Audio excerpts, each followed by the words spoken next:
Did you know that something as simple as drinking your daily cup of tea has been shown in multiple studies to actually potentially reduce the risk of stroke and or some types of cancer? Hey everyone, this is Aaron and Juwan, and you're listening to Wellness for Real People. This show is for people who are on the go, busy, and looking for ways to live their best lives. We focus on wellness topics in mindfulness, exercise, diet, and sleep, and share quick, actionable tactics to improve your health and wellness. We're not perfect, but we're trying to get a little better each day. Let's grow on this journey together. Today, we're diving into this subject, the world of tea, something near and dear to our hearts, something I definitely partake in Mhm. daily, if not several times a day.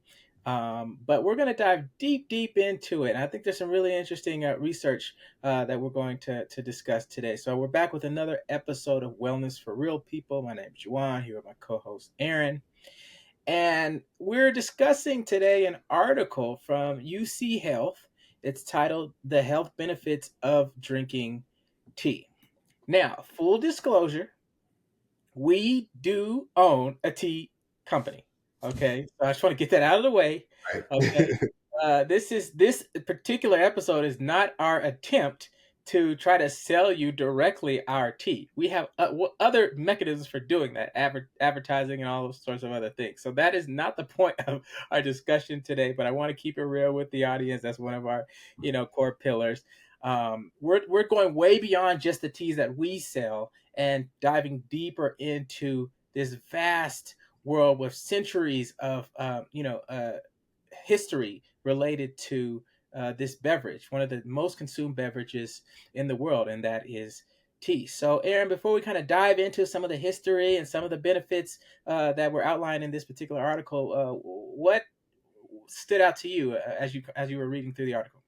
Yeah, well, it's good that you brought up like as a tea drinker and as a company that does sell tea, we've definitely had our fair share of experiences trying different blends, trying different types. But I think what was really interesting in this article too is it really focused in on the traditional type of tea that comes from the one plant, the Camellia sinensis plant. And I hope I said that correctly. I know that one's always a lot to say, but it focuses in on that tea specifically. So we'll dive into those properties. But one thing that surprised me as well too is that I never even thought about using tea as a cooking ingredient. And so later in the article, we'll dive into that and share some of the things that the article recommends, but sparked an idea because I'm always thinking of it as you said, a morning drink, iced tea for like a cool summer day or a hot summer day to cool you down or something like that, but didn't really think about it for cooking. But yeah, those are some of the things I thought about.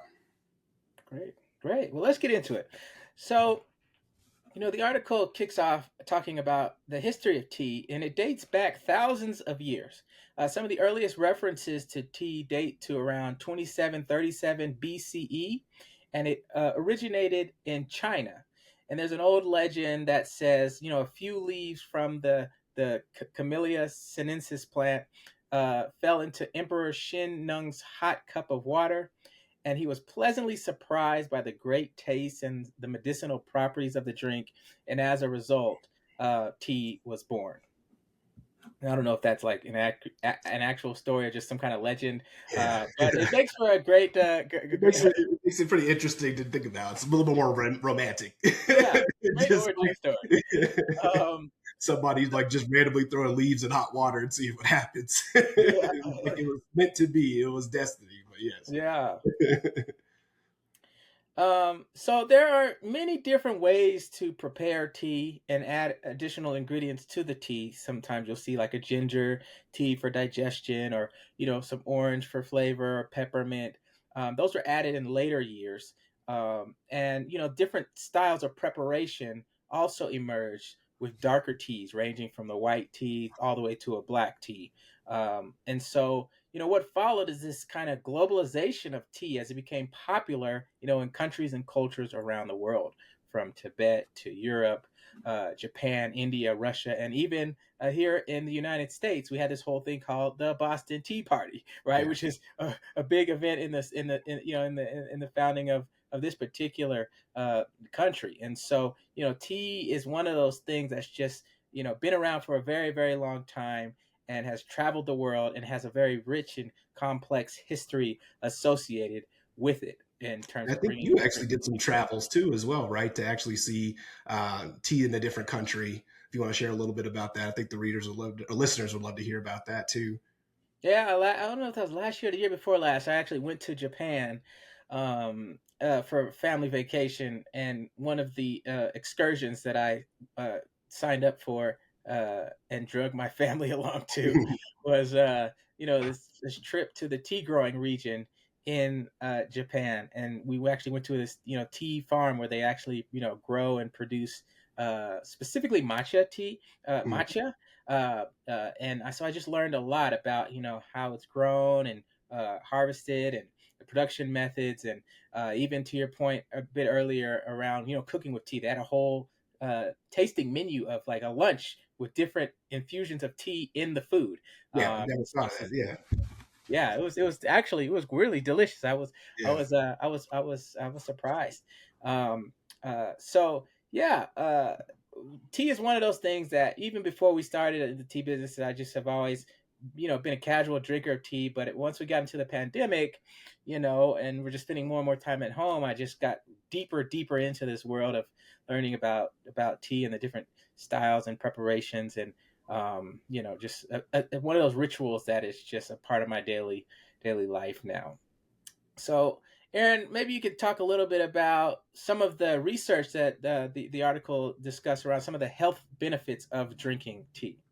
Yeah, and so specifically, the article dives into the tea's antioxidants that are in there, and they're called flavonoids, which are found in all kind of plant-based foods. But tea contains a very specific type, which is called polyphenols, which are among the most potent antioxidants. So if you think about that, antioxidants are there to help eliminate destructive compounds in the body called free radicals. These are the things that can overload our cells and by damaging our proteins, DNA, and lipids. They're contained in things like alcohol and smoking and in pollution. And they can cause all types of different levels of increased free radicals. So typically, the body can only handle so many on its own, and then it can't keep up. And so that's where a lot of the properties of tea can come in and help reduce some of that impact. And it also has some other properties we discussed that it may help by protecting the heart, by inhibiting things like blood clots, relaxing blood vessels, and improving cholesterol levels. So lots of benefits, like Juan mentioned, that you get just from simply having this same morning ritual of drinking tea throughout the day. And also, some additional health benefits come from different types of tea. So, one, where typically common is the black tea, which is the highest caffeine content. It may help reduce some risks around stroke, but essentially, that's a lot of the ones that's really popular for us to drink in the morning. There's also white tea, which has been shown to have the most powerful anti-cancer properties. And then the article says green tea often has the highest concentrations of polyphenols and may interfere with the growth of some cancers, reduce neurological disorders such as Alzheimer's, reduce risk of stroke, and improve cholesterol levels. So lots and lots of things, but these three types of tea all come from the same plant. So this plant is really something special where it has these incredible properties. It's very easy to access and drink tea nowadays. Before, like, centuries ago, this used to be a luxury reserved only for the wealthy and people that were at the most elite levels. And it was a societal thing. And wondering why some of those people lived longer than other people. Maybe this, maybe not. Could be a lot of other factors, of course, too. But this is just one small thing that helped with reducing some of those properties. And I know for a lot of folks, you really are kind of making a choice between one or the other in your morning beverage choice, whether it's tea or coffee. And Joanna, I don't know if you want to talk a little bit about that kind of dynamic. Yeah, yeah, I thought this was interesting. So the author said, one of the great benefits of drinking tea, is that it has no calories, no sodium, no sugar, and no fat. So it's great for those who are trying to watch their weight or trying to lose weight. And to your point, it's a great healthy alternative to some of the other kind of sugary drinks that we may kind of uh, turn to, especially in the morning. Oftentimes, folks don't like their coffee straight, and so they end up putting a lot of, sugar or sweeteners into it, Yeah, which adds a creams, lot of milk, extra sugar and additives of all calories. kinds, right? Yeah. Just to try to curb the taste a little bit. But yeah. Hmm. Yeah. So think of it as like a great no calorie beverage, that you can incorporate into your routine. And again, there's so many different types of tea. You find the flavor that works for you. I don't tend to be much of a black tea drinker. I'm more of a I like herbal teas. I like rooibos. It's kind of what I'm drinking most often. Or I really, if I'm gonna drink like a green style type of tea, I'll have a oolong style tea, like Mm-hmm. which is a little bit, tastes a little bit different, or white tea, right? And so I think no matter your kind of taste preference, there is a lane for you in this world of tea as you dive deeper into it. Now, with anything, right? We always say everything mindfully, right? So, consuming too much of a good thing can become a problem. So if you're drinking copious amounts of tea, be aware, because in some people and in some cases it could lead to an iron deficiency, because the tea plant is rich in tannins, which bind to iron to keep it from being absorbed into the digestive tract. So that's just something to keep in mind. Again, I think you got to go pretty extreme with it to get to that point, but just be aware, be Yeah. mindful of what you're consuming. Yeah, Um, along those lines too, would say just be aware of like different packaged goods, like bottled teas. A lot of times, they have tons of sugar in them. They taste great, or there's other additives that make it taste a certain way. Just be aware of that. Review the package, read what's in it. A lot of teas are great and that don't have anything in them, but make sure that you're checking it out to be certain that what you're getting is actually beneficial and doesn't have a lot of the loaded additives and things that you grab from most, like sugary teas off the counters, or even at restaurants, or things like that. Great point. Absolutely, yeah. So let's talk a little bit about preparation and storage, and we hinted a little bit on some of the different types of tea, but we can dive into that a little bit more. Um, they talk about the importance of storing tea at room temperature. You want to keep it in an airtight container. You want to keep it away from sunlight, and that will help preserve the flavor of the dry tea that you have. Um, and then there's different guidelines, so I'm not going to go all the way deep into it, because it really depends on the type of tea that you're brewing, and not only the type of tea, how strong do you like it, right? So a green tea, there's a certain time and temperature range that works well for green tea versus white tea versus black tea versus an herbal tea, right? So keep those things in mind. If you've had a cup of tea and you're like, oh, this was terrible, I didn't like it, and I hear that all quite often from folks. I never liked the taste of tea. Well, it could be that it wasn't brewed properly, right? Yep. It was overbrewed, and then Mm-hmm. that's where you get all those tannins, and it can become really really stringent or bitter, right? Or just could be that the whatever type of tea that was prepared for you. So keep those things in mind. Like, there's just a wide range of experiences that you can have with the tea, based on the type that you're consuming. Cool. And then we'll wrap it up with kind of the surprise that I had was the cooking with tea. And so I haven't tried this yet personally, but something I found interesting that I want to give a shot. The article provides a couple recipes that you can try at home for vegetables and for a teriyaki style chicken, but also they say that you can use tea to prepare sauces, dressings, marinades, all types of different things that you can use it with. So again, you could do your research on your own, and then also experiment and just try stuff to see kind of how it tastes and how it fits with your palate. It could be adding some really nice benefits on top of the food that you're already making.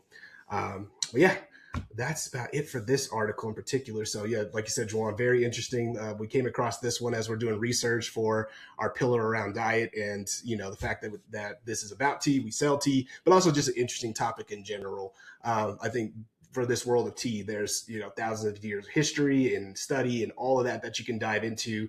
Also, rituals around tea and how people make it are very cultural as well too. So there's some real rich experiences that you can have just by starting to explore a little bit and checking it out. And especially once you start traveling, you're going to see some very different styles and some very cool things around this one particular type of beverage, as tea is. And so it's pretty amazing to see all the ways that it kind of like comes into and shapes our lives around the world. Absolutely, one cup at a time. And we will link to the article in the show notes. And in that article, it has a couple of recipes in there. But like Aaron said, you can dive even deeper and find more on your own. But hopefully, this was a little bit insightful learn a thing or two. I certainly did about tea and the history and um, uh, things to keep in mind, and the potential health benefits of using it and swapping it out for some of those more sugary or calorie dense alternatives out there. So, find what flavor works best for you, and take care. And we'll be back with another episode of Wellness for Real People. In the meantime, again, take care. Thanks, everybody.